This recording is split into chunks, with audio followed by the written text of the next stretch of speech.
Cada año, cuando llega el 25 de diciembre, el mundo entero parece sincronizarse.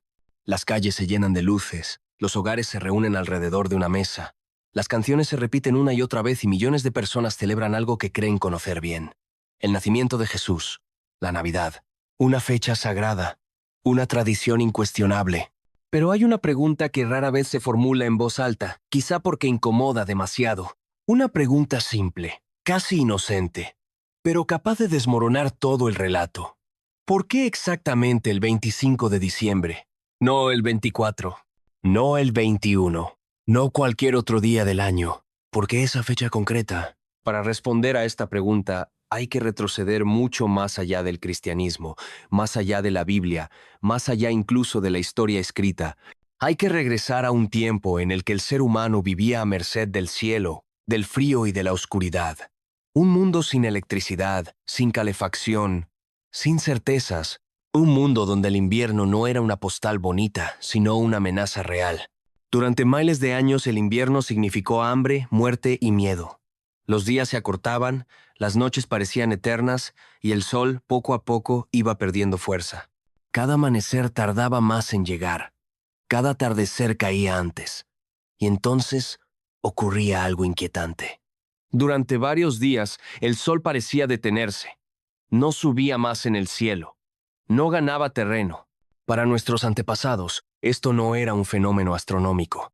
Era una señal, una advertencia, la sensación de que el sol podía estar muriendo. Y si el sol moría, moría todo. Ese momento, el más temido del año, era el solsticio de invierno. La noche más larga, el día más corto, el punto exacto en el que la oscuridad parecía haber ganado. Y aquí nace el verdadero origen del 25 de diciembre. Porque tras el solsticio, algo empezaba a cambiar. Muy lentamente, casi imperceptible, el sol comenzaba a recuperar fuerza. Los días dejaban de acortarse. La luz regresaba. Para las culturas antiguas, aquello no era casualidad. Era un renacimiento. El sol había vencido. Ese regreso de la luz se celebró desde tiempos inmemoriales, en lugares distintos, con nombres diferentes, pero con una idea común. La luz ha sobrevivido a la oscuridad. Y ese momento, ese renacimiento simbólico del sol, se celebraba alrededor del 25 de diciembre. En la antigua Roma, ese día era sagrado. Se conocía como el nacimiento del sol invicto, el dios solar que jamás podía ser derrotado. El sol moría cada año, pero siempre regresaba. Siempre. El imperio celebraba con banquetes, rituales y fiestas el triunfo de la luz. No era una celebración menor. Era una de las fechas más importantes del calendario romano. Pero Roma no estaba sola. En Persia, el dios Mitra, una divinidad solar venerada por soldados y emperadores, también nacía en esas fechas. En Egipto, Horus, hijo de Isis, estaba profundamente ligado al ciclo solar y al renacimiento de la luz. En Asia Menor, Atis moría y resucitaba. En el norte de Europa, los pueblos germánicos celebraban Yule, una festividad invernal dedicada al regreso del sol, al fuego y a los ancestros. Civilizaciones separadas por miles de kilómetros, sin contacto entre sí, celebraban lo mismo, el mismo fenómeno, en el mismo momento del año. Demasiadas coincidencias para ser casualidad. Y entonces llegó el cristianismo. Durante los primeros siglos, los cristianos no celebraban el nacimiento de Jesús. No era una festividad importante para ellos.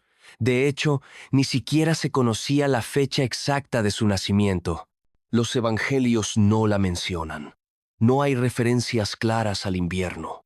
Algunos detalles incluso sugieren una época más cercana a la primavera. Entonces, ¿qué ocurrió? A partir del siglo IV, el cristianismo comenzó a expandirse con fuerza dentro del Imperio Romano. Pero había un problema. El pueblo seguía siendo profundamente pagano. Sus fiestas, sus rituales y sus dioses estaban demasiado arraigados como para desaparecer de la noche a la mañana. Prohibirlas habría sido un desastre. Así que se tomó una decisión estratégica, una decisión brillante y profundamente polémica. No eliminar las festividades antiguas, sino transformarlas. Donde antes se celebraba el nacimiento del sol invicto, ahora se celebraría el nacimiento de Cristo. Donde antes se hablaba del triunfo del sol, ahora se hablaría de la luz del mundo. La fecha no se eligió al azar, se reapropió.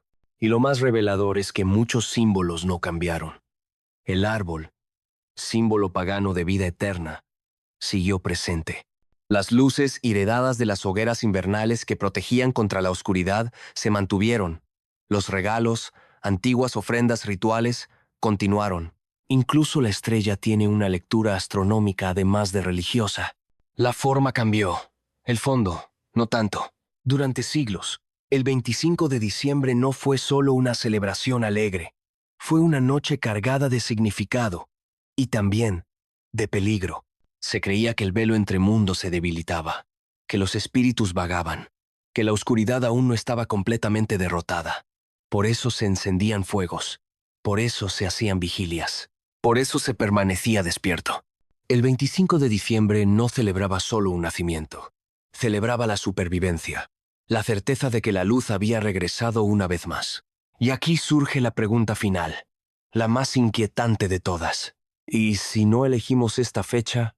¿Y si la heredamos? ¿Y si el 25 de diciembre no pertenece a una religión concreta, sino a algo mucho más profundo, a la memoria humana, a un miedo ancestral compartido, al alivio colectivo de saber que la oscuridad no es eterna? Cada vez que enciendes una luz en Navidad, estás repitiendo un gesto milenario. Cada vez que celebras este día, participas en un ritual que existe desde antes de los libros, antes de los templos, antes de los nombres. El misterio del 25 de diciembre no es solo histórico, es humano. Es el recuerdo de la noche más larga y la certeza de que incluso entonces, el sol siempre vuelve.